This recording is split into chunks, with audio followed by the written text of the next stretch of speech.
Hello everybody, welcome back. Today as well we have got you another video. In this video I'll show you how you can transfer money from Amazon to GCash.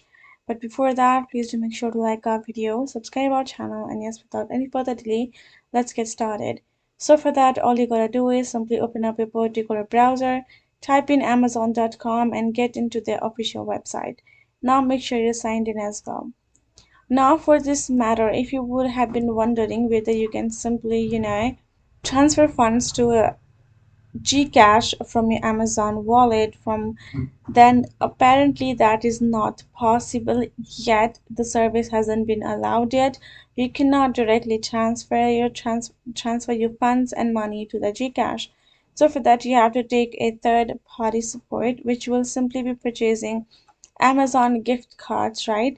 Once you have purchased the Amazon gift cards, you will be able to purchase that with some fund, obviously, and you can be given them to the Gcash holder, and once they will redeem it, they will be able to get the fund of the Amazon like that, or get the required required fund or the money.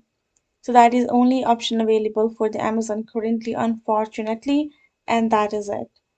So hope this video was helpful to you all. Thank you so much for watching, and I'll see you guys in our next video.